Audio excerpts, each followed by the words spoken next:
So guys, before we get started, don't forget we do have that amazing discount code thanks to Tier 0 Games going on right now. And all you have to do is put in ZWGames5 to get 5% discount on your total order at tier0games.com. The links will be in the description below. What's up YouTube? Dale here from Zephyr Games again, bringing you a brand new but also very competitive version of Tenyi's. Now this actual build is from Alan Spaghetti, and he came third at the last probably locals of Master Rule 4 that we went to, and I was shocked because I played against this deck and I didn't realise how good the new monster was. Like the new monster, Sasara, I believe it is. I will butcher all these names, so I do apologise. Basically just targets a monster quick play, creates a token of that monster with the exact same stats, and then your opponent can't target effect monsters you control for attacks. They have to get past the token first. And it's quick play, so if they've got a boss monster on board that can be targeted, you just go, okay, effect, target, clone.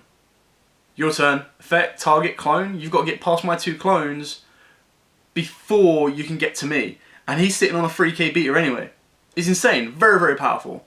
But before we get started and show you his build for his third place Tenyi profile, please smash that like button. Not only do you show me support, but you also show Alan support for the build that he made, and of course hitting that top spot of third place, which is very good, especially in this unknown period. It was the last locals. There was a decent turnout of about 15 people just trying to see the end of the season out before we all caught Corona. Hopefully we didn't catch any, fingers crossed.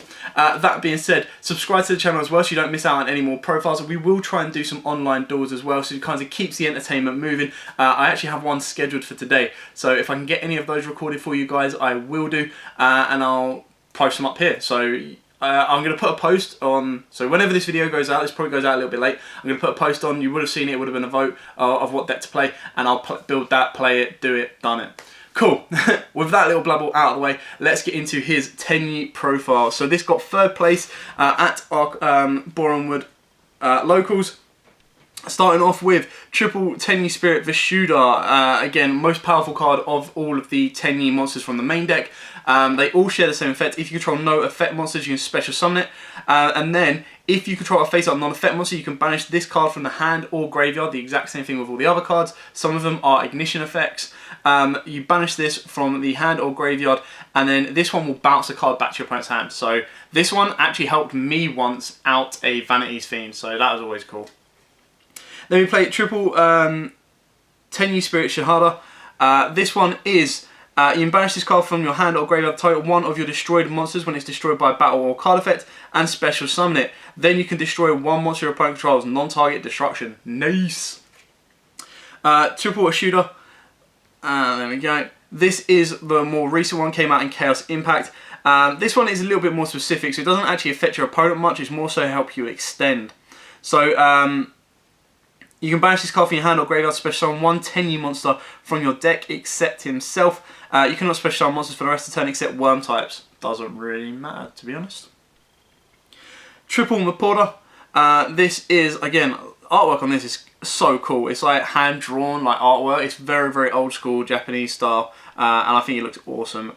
I was at a point where I was like, I really want to see the Tenyis in foil, but I was like, nah, because unless they're ulti or secret, it's not really going to pop as well, and the pencil drawing of this is... Anyway, the fire one is, when your opponent activates a card or effect that targets a face-up non-effect monster or monsters you control, banish this card from the hand or graveyard, negate the activation, and if you do, destroy that card. Nice! Triple Nahata. This one's also really cool. So, when an attack is declared involving your face-up non-effect monster and an opponent's face-up monster, you can banish this card from the hand or graveyard. That opponent's monster loses 1500 attack until the end of this turn. Again, nice damage calculation. Lets you protect all of your boss monsters as well. Triple Adhala. So this is the tuner of the deck. You can, if you want to, like James Gill does in his personal builds, he puts like a level for Earth, because then you can make Nat Beast. So that's something you could side in. You could even side in like a level 5 as well to make Barker. Entirely up to you. So this card is, if you draw a face-up non-effect monster, you can banish this card from the hand or graveyard, target one of your banished worm monsters, except itself, and add it to your hand. So a nice little recyclability there as well. Then for the non-Tenyis, we play double Nibiru, or Alan plays double Nibiru, the primal being, double Ash Blossom, and a single Destrudo.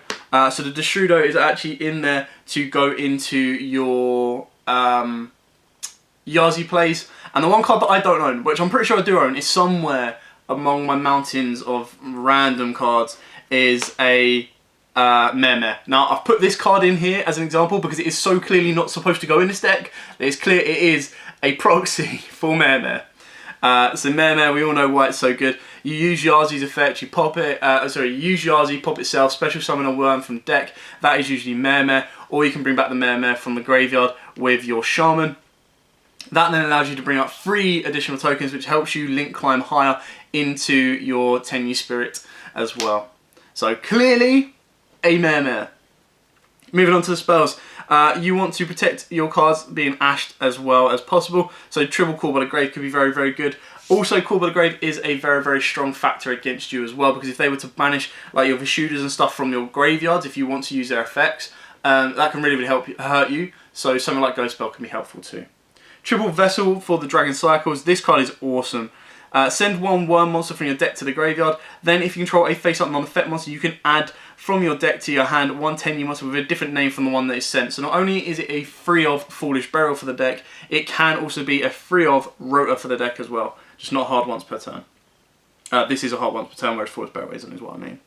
And then he played triple field spell. I've only swapped one out for a Terraform because this might be a change that he may want to make. If not, this is a 3rd field spell. But the idea is, this card is so cool. So all non-effect monsters on the field are unaffected by monster effects. Once per turn, if your opponent special summons an effect monster or monsters, while you control a face-down monster or non-effect monster, except during the damage step, draw 2 cards. So again, it allows you to get through the day, it gives you a decent draw power, and it's all based on what your opponent does. And then for the last spell, we've got the 1 Foolish Burial. And then for the only traps that he plays is Triple Fist of the Unrivaled Tenyi. Again, artwork. Nice.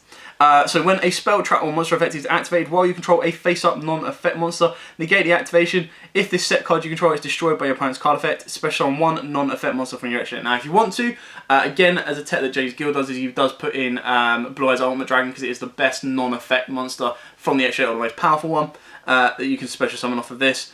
But regardless, you're probably going to use its effect to negate stuff 9 times out of 10 anyway. Then onto the extra deck, we got the brand new Mac Daddy Tenyi Spirit Sahara Shah. Again, apologise, probably brutalised the name. 2+ worm monsters. While you control a face-up non-effect monster, monsters your opponent controls cannot target effect monsters for attacks. Also, your opponent cannot target effect monsters on the field with card effects. Nice! Quick effect, target 1 effect monster your opponent controls. Special on 1 Tenyi Spirit monster token. Worm, light, level 4, attack, mystery, defense 0. This token's attack becomes that targeted monster's original attack. You can only use the effect once per turn. Like I said, quick effect. So you can actually flood your board with tokens, which is insane. We've got the 1 Draco Master of the Tenyi. This card, again, artwork, absolutely incredible. Just to kind of wipe your opponent's board. So, cannot be destroyed by battle with an effect monster. If you control no other effect monsters, you can destroy effect monsters your opponent controls up to the number of non-effect monsters you control and or in your graveyard. Only use the effect once per turn. We've then got double Berserker of the Tenyi. This is your Mac Daddy boss monster. We've then got your double Shaman of the Tenyi. This gets everything going.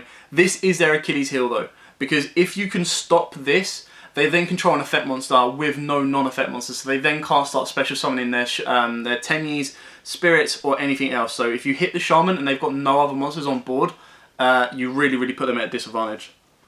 We've then got triple Monk of the Tenyi. This gets everything started and keeps going. And then for the other generic Link monsters in the deck, you've got the 1 Nightmare Phoenix, the 1 Nightmare Unicorn, and the 1 Mech Knight Crusadia Avramax. Now, I would like to title this as budget. The only issue is, as a whole, the deck falls outside of that because you've got stuff like Mech Knight Crusadia Avramax. If you want to put more money into it, you can go into like IP Masquerena, you can go into like Boral Sword, which really isn't putting more money into it, but it gives you something about. The only issue with that is it does require effect monsters. Avramax is the most expensive card between the main deck and the extra deck, and is a big, insane boss monster should you not go into your brand new Tenyi Spirit there. If you want to, you can double up your Tenyi Spirit, because the issue is you do lock yourself into worms depending on what effects you use, so this could be a weak at this point, but if you get to either the Avramax or that Tenyi, you should be winning. And then for the synchros, we've got the 1 Draco Berserker of the Tenyi, the 1 Cyframe Lord Omega to recycle all of your banished monsters, because you start banishing all your worms, you've only got 1 card that can bring them back, except for Omega.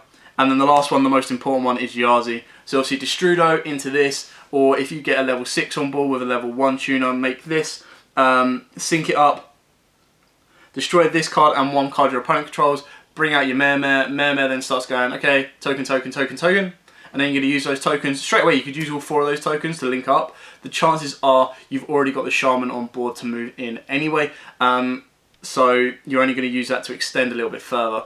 The issue is you don't have the lower levels, so you'd be using your, where are you?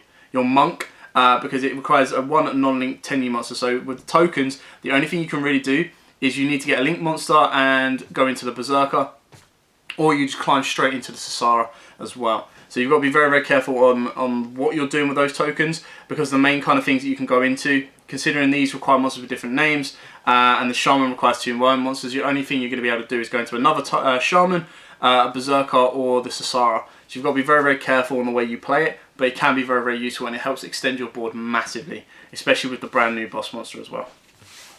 So that is it for the profile.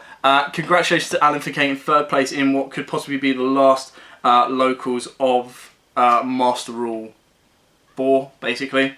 Very, very fun. Like, I played against this deck and I was like, damn, that new card is insane, I love it. And I was like, Alan, can you send me your list, please, so I can profile it? He was like, yeah, of course, like, I'd love to do that. Yeah, and it's absolutely insane. I love this deck. Tenyi is, again, a very, very fun deck to play. I haven't been able to play it properly as much as I would have liked to, but it's still a very, very fun and powerful deck, and I enjoy, like, anytime I've watched people play it, and anytime I've actually had a chance to play it myself, even with James Gill's spicy text that he uses, it's always very, very fun. Anyway, thanks for watching. Don't forget to like, comment, subscribe, share, and until next time, guys, as always, happy dueling.